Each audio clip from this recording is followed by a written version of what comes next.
Mga kapuso, posibleng sumabay ngayong Christmas week ang bugso ng hanging amihan. Base po sa datos ng Metro Weather ngayong Lunes at sa Huwebes, inaasahan po ang surge ng amihan. Ang inyo po nakikitang kulay asul na patungo po sa Luzon ay indikasyon ng paglakas ng amihan. Kaninang alas 2 nga po ng madaling araw nakapagtala ang Pag-asa ng 17 degrees Celsius na temperatura sa City of Pines, Baguio.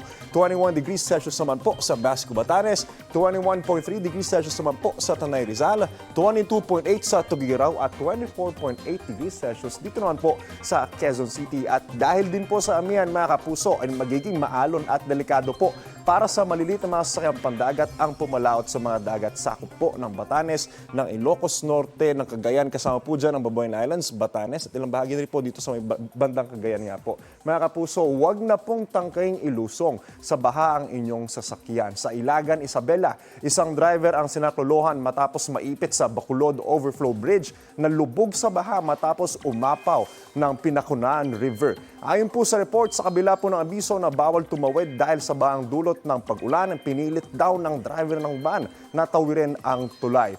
Tumirik ang sasakyang habang patuloy ang pagtaas ng tubig. Umakyat na po sa bubong ng sasakyan ng driver at humingi ng tulong. Tumaob pa ang bangka ng dalawang sasaklolo sana sa driver. Tinulungan sila ng mga nasa kasunod na bangka at mabuting balita, nasagip naman po sila. Sa Tugigaraw, Cagayan, halos abutin ang mga kalsada ng umapaw na Pinakunaan River.